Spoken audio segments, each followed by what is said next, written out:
Bismillahirrahmanirrahim. Assalamu alaikum. Welcome to the online classes of Noor School and College Mansehra.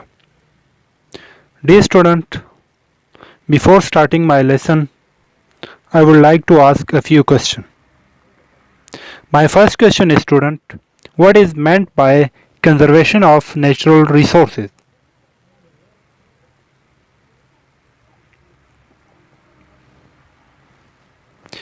Conservation is the protection of natural resources to prevent it from disappearing, such as water, soil, minerals, wildlife, and forest, etc. My second question is, student, how we can conserve our natural resources?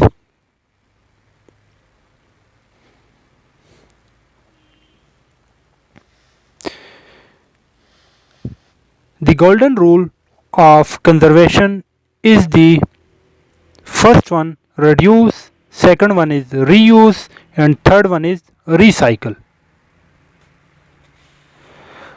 Reduce consumption and wastage of resources, reusing the resources instead of throwing away after one use, and recycling reduces the pollution.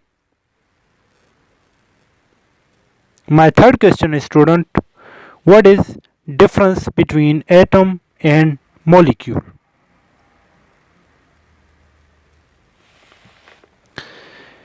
Dear student,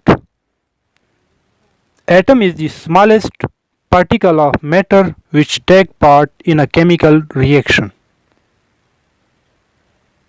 while molecule is the smallest particle of matter which are formed by the chemical combination of atoms. Student, आज का हमारा topic है conservation of resources, कि किस तरह हम resources को conserve कर सकते हैं। तो बच्चों, दो मेथड्स हैं आपके पास बेसिकली। एक तो है इनडायरेक्टली मेथड और एक है डायरेक्टली। इनडायरेक्टली मेथड में बच्चों हम अगर ह्यूमन पॉपुलेशन को कम कर दें या ह्यूमन पॉपुलेशन के अलावा हम पोल्यूशन वगैरह को कम कर दें या ह्यूमन पॉपुलेशन कम कर दें, तो ये आपके पास इनडायरेक्ट मेथड है। डायरेक्ट मेथड में हम क्या कर सकते हैं कि नेचुरल रिसोर्सेज को कंजर्व कर दें, कम से कम उनको इस्तेमाल करें, ताकि हमारी आने वाली फ्यूचर में हमारी आगे नस्ली इसी रिसोर्सेज को यूटिलाइज कर सके। So we can conserve our resources by two methods. First is indirectly through human population control and reducing pollution. Second one directly through conserving natural resources. Next is saving the earth. How we can save our earth?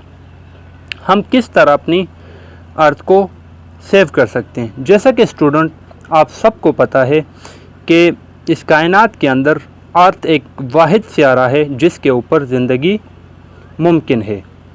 तो हमें चाहिए कि हम इसकी respect करें और इस पर होने वाले जितने भी नेचुरल रिसोर्सेज हैं उनको कंजर्व करें, सिर्फ अपने लिए नहीं बल्कि हमारे आने वाली फ्यूचर में जितनी भी आगे जनरेशन होगी उनके लिए भी ये कंजर्व कर दें। क्योंकि अगर हम खुद ही सारा इस्तेमाल कर लेंगे तो हमारी आने वाली नस्लें जो होंगी उनके लिए ये रिसोर्सेज ख़त्म हो जाएंगी और उनके लिए ज़िंदा रहना मुश्किल हो जाएगा। हम अपनी अर्थ को मुख्तलिफ़ तरीक़ों से सेव कर सकते हैं। कुछ मैं यहाँ आपको बता देता हूँ। We can save our earth by plant more trees, avoid deforestation, recycling of use material. ज़्यादा से ज़्यादा दरख्त उगाएँ, डिफॉरेस्टेशन को कम करें और ऐसी मटेरियल को यूज़ करें या जो आप मटेरियल यूज़ कर रहे हैं जिनको आप फेंक रहे हैं उनको दोबारा रिसाइकल करके दोबारा उनसे वो मटेरियल्स बनाई जा सकें। तो how we can save our earth? We all know that Earth is only known planet with life on it in this universe. We should respect and conserve all the natural resources we get from Earth, not only for ourselves but for our future generation. We can save our Earth by planting more trees, avoid deforestation, recycling of used materials. बच्चों next topic है बच्चों हमारे पास conservation के Myers कि किन किन mayor की मदद से हम मुख्तलिफ़ चीज़ों को कंजर्व कर सकते हैं। तो हमारे पास कुछ पॉइंट्स की फॉर्म में लिखे हुए हैं, मैं चलिए बता देता हूँ।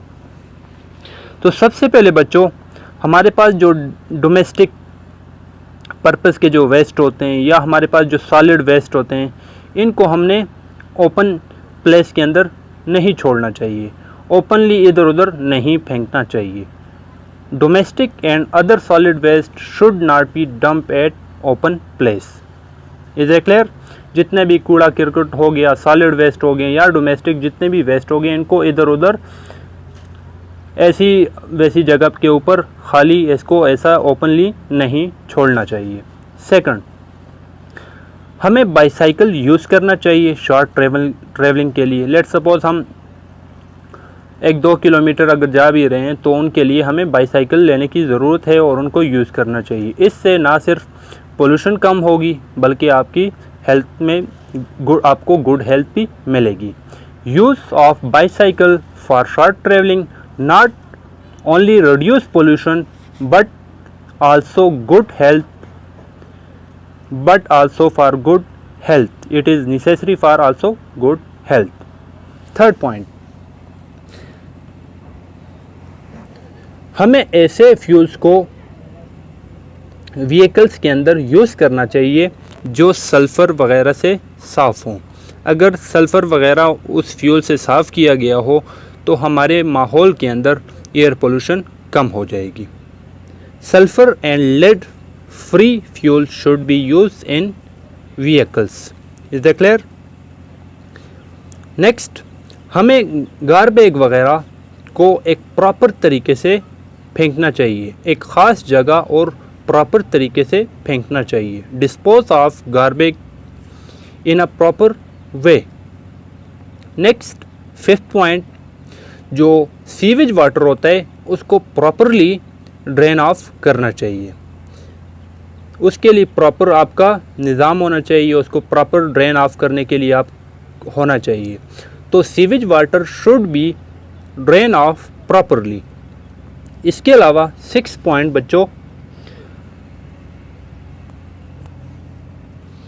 6 पॉइंट में बच्चों स्पेशल किस्म के आपके पास फ़िल्टर आपके चिमनीज़ ऑफ इंडस्ट्रीज़ के अंदर इंस्टॉल करने चाहिए, जिससे क्या होगा उस चिमनीज़ का जो फ़िल्टर्स होगा, जो हमारे पास पोल्यूटेंट्स फ़िल्ट्रेट होंगे, उनको गैसेस को जमा किया जाएगा और उन गैसेस को फिर ऐसी जगह पर फेंकना चाहिए जहां पर आबादी वगैरह कम हो या आबादी बिल्कुल ही ना हो।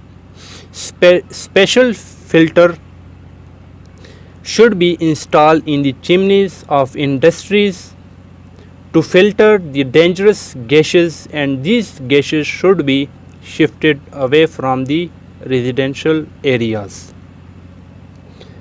7th point बच्चों, trees should be grown along with road sides. Road के साइडों पर आपको ट्रीज़ को लगाना चाहिए। डिफॉरेस्टेशन को 8 पॉइंट, डिफॉरेस्टेशन को एवॉइड करना चाहिए। और हमें कुछ ऐसे 9 पॉइंट बच्चों, हमें वेस्ट मटेरियल को रिसाइकिल करके दोबारा यूज़ में लाना चाहिए।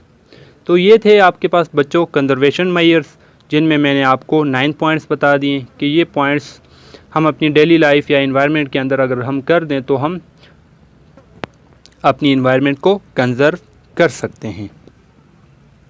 नेक्स्ट टॉपिक है बच्चों हमारे पास chemical reaction. So what is chemical reaction? The process of formation और breaking of a chemical compound is called chemical reaction. बच्चों, किसी भी केमिकल कंपाउंड को ब्रेक करना और किसी भी केमिकल कंपाउंड को बनाना एक्चुअली क्या कहलाता है? Chemical reaction. फॉर एग्जांपल, एक चीज़ को तोड़कर उससे कोई नई चीज़ बनाना या दो चीज़ों को कंबाइन करके उससे एक और चीज़ बनाना केमिकल रिएक्शन कहलाता है। बच्चों, किसी भी केमिकल रिएक्शन के अंदर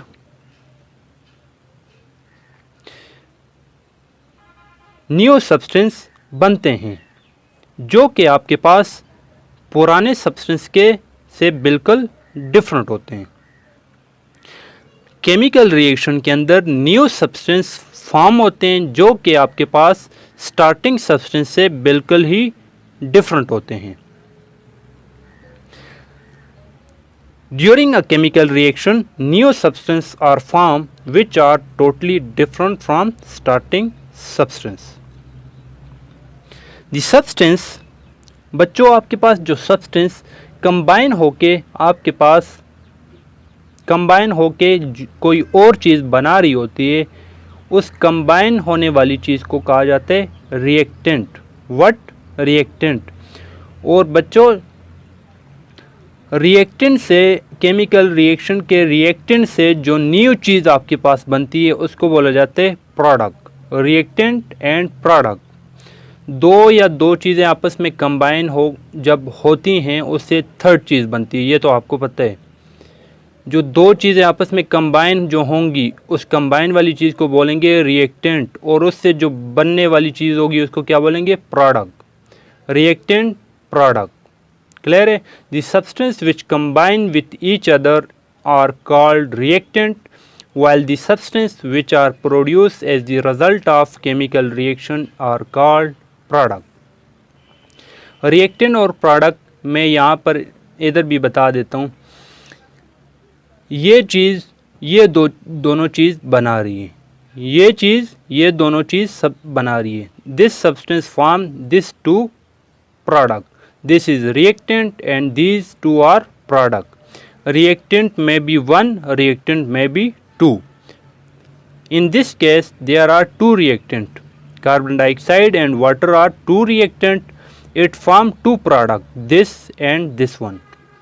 तो याद रखिएगा, रिएक्टेंट वन भी हो सकता है, रिएक्टेंट टू भी हो सकते हैं, रिएक्टेंट बहुत सारे भी हो सकते हैं। प्रोडक्ट वन भी हो सकते हैं, टू भी हो सकते हैं, और सो ऑन मैनी भी हो सकते हैं। फिर बच्चों, केमिकल रिएक्शन जो होते हैं ना सिर्फ आपके पास बायोलॉजिकल प्रोसेस के अंदर होते हैं जैसा कि डाइजेशन, रिस्पायरेशन, फोटोसिंथेसिस, ना सिर्फ ह्यूमन बॉडी के अंदर या एनिमल्स बॉडी के अंदर या बायोलॉजिकल प्रोसेस के अलावा भी आपके पास केमिकल रिएक्शन होते हैं। जैसा कि इंडस्ट्रीज़ के अंदर बहुत सारे केमिकल रिएक्शन होते हैं, ग्लास की फर्टिलाइजेशन, ग्लास की प्रिपरेशन, सीमेंट की, प्लास्टिक की, फर्टिलाइज़र, मेडिसिन्स वगैरह, ये सारी की सारी जो चीज़ें बनती हैं ये केमिकल इंडस्ट्रीज़ के अंदर बनती हैं, और इंडस्ट्रीज़ के अंदर मुख्तलिफ़ केमिकल रिएक्शन से आपके पास ये प्रोडक्ट्स फॉर्म होती हैं। तो chemical reactions are not only involve in various biological process such as digestion of food, respiration and photosynthesis, but also involved in industries for the manufacturing of glass, cement, fertilizer, plastic and medicines. Some of the example of chemical reaction are as follows. This is calcium carbonate. When we heated calcium carbonate, it formed calcium oxide, quicklime and carbon dioxide gas. अगर हम चूने को गर्म करते हैं तो उससे quicklime, calcium oxide बनते हैं और कार्बन डाइऑक्साइड गैस बनती है। ये आपके पास एक केमिकल रिएक्शन है। इस केमिकल रिएक्शन में कैल्शियम कार्बोनेट आपके पास एक रिएक्टेंट है और इस केमिकल रिएक्शन में कार्बन डाइऑक्साइड एंड क्विकलाइम आपके पास एक प्रोडक्ट है। नेक्स्ट आपके पास फोटोसिंथेसिस की रिएक्शन आपको बताई गई है कि कार्बन डाइऑक्साइड और water molecule 6 carbon dioxide molecule और 6 वाटर मालिक्यूल जब आपस में कंबाइन होते हैं in the presence of sunlight it form glucose and oxygen. These are the photosynthesis chemical reaction.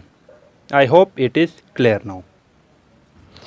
Next बच्चों हमारे पास है rearrangement of atom in a chemical reaction. बच्चों जब भी केमिकल रिएक्शन होता है तो उनमें जो एटम होते हैं वो अपने आप को रीअरेंज करते हैं। जो पुराने एटम होते हैं वो आपके पास ब्रेक होते हैं और उन पुराने एटम से आपके पास न्यू एटम की फॉर्मेशन होती है। चलिए ये देख लेते हैं ये किस तरह होती है। जैसा कि मैंने अभी आपको बताया कि old combination of atom break होती है और न्यू कम्बिनेशन ऑफ एटम बनती हैं। यहाँ पर एक एग्जांपल की मदद से मैं आपको बताने की कोशिश कर रहा हूँ जिसमें आपको बताया गया कि 2 हाइड्रोजन आपस में कंबाइन हुए हैं।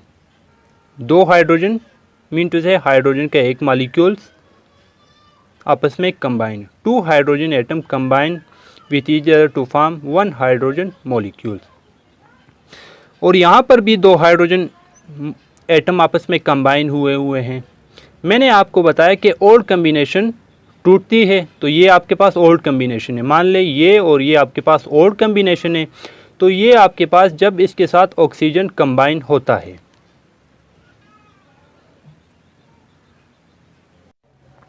यहाँ पे 2 ऑक्सीजन एटम आपस में कंबाइन हुए हैं। यहाँ 2 हाइड्रोजन एटम, यहाँ भी 2 हाइड्रोजन एटम और यहाँ 2 ऑक्सीजन एटम आपस में कंबाइन हुए हैं। ये सारी की सारी आपके पास ओल्ड कम्बिनेशन है। मान लें ये आपके पास सारी की सारी ओल्ड कम्बिनेशन है, ओल्ड कम्बिनेशन ऑफ एटम। जब ये old combination of atom 2 hydrogen molecule और एक ऑक्सीजन मालिक्यूल को हम आपस में कंबाइन करते हैं तो ये आपके पास क्या करते हैं, इससे ये तीनों के तीनों आप हमारे पास रिएक्टेंट हो गए और इन रिएक्टेंट को जब हम कंबाइन करते हैं तो इससे प्रोडक्ट बनते हैं। ये प्रोडक्ट हैं, ये रिएक्टेंट है। अब 2 हाइड्रोजन मालिक्यूल के साथ एक ऑक्सीजन मालिक्यूल को हमने कंबाइन किए तो इससे 2 वाटर मालिक्यूल बन जाते हैं। इधर आपको नज़र आ रहा है कि 2 हाइड्रोजन एटम है। इस 2 हाइड्रोजन एटम के साथ इनके सेंटर में ये टूट कर इनके सेंटर में ये एटम एंटर हो जाते हैं और आपके पास वाटर मालिक्यूल बन जाते हैं और ये वाला ऑक्सीजन एटम इनकी केमिकल इनको तोड़कर इनके बीच में चला जाता है और यहाँ पे आपके पास वाटर मालिक्यूल दूसरा बन जाते हैं। तो इस एग्जांपल में आपको क्लियरली दिखाई दे रहा है कि ओल्ड कम्बिनेशन आपके पास टूट रही है और न्यू कम्बिनेशन बन रही है। यहाँ पर ये कम्बिनेशन टूट रही है, ये टूट रही है और ये टूट रही है। ये तीनों आपस में जब टूटेंगी तब जाके इनसे न्यू कम्बिनेशन ऑफ एटम बनेंगी। तो student, rearrangement of atom in a chemical reaction में हमने देखा during the chemical reactions old combination of atom are broken and new combination of atom are form. For example, hydrogen and oxygen atom chemically combine, they form water molecules. In this combination between hydrogen atom and the combination between 2 oxygen atom are broken. Hydrogen atom and oxygen atom are broken. At the same time, new combination between 2 hydrogen atom and oxygen atom are formed as shown in this figure. I hope it is clear now. Student, आज के lecture में इतना ही। चलिए एक बार फिर हम main points को revise कर लेते हैं। स्टूडेंट, आज के लेक्चर के मेन पॉइंट्स हैं। सबसे पहला main point is conservation of resources. Resources can be conserve indirectly through human population control and reducing pollution. Secondly, directly through conserving natural resources. Then we discuss about conservation measure. What is conservation? What are the measure of conservation? We discuss about 9 point about conservation measure, like we do not dispose of garbage in each and every place. Domestic and other solid waste should be dumped at open place. Trees should be grown at roadside. Deforestation should be avoided and recycling of material should be encouraged. Sewage water should be drained off. These are the conservation measures. Then we discuss about chemical reaction. What is chemical reaction? The process of formation or breaking of compound is called chemical reaction. During a chemical reaction, new substances are formed which are totally different from starting material. In chemical reaction, we discuss about reactant and product. What is the reactant? Reactant are the substances which combine with each other to form a product, and the product are the substances which are formed as the result of reactants. Then we discuss about a rearrangement of atom in a chemical reaction. We see that during a chemical reaction, old combination of atom are broken and new combination of atom are formed. Student, these four are the main points are our lecture. So come to homework. Student, आपका homework ये है कि आपने main points of lecture को लिखने हैं और 5 chemical reactions की एग्जांपल आपने कहीं से भी उठा के लिखनी है। तो स्टूडेंट, आज के लेक्चर में इतना ही। स्टूडेंट, इसके साथ इन होमवर्क के साथ आपको जो होमवर्क स्कूल की तरफ से मिला है वो आपने ज़रूर करने हैं, नीट एंड क्लीन करने हैं। उसी के बेस पर आपके सेकंड टर्म के मार्क्स लगे जाएंगे। Thank you. अल्लाह हाफिज़।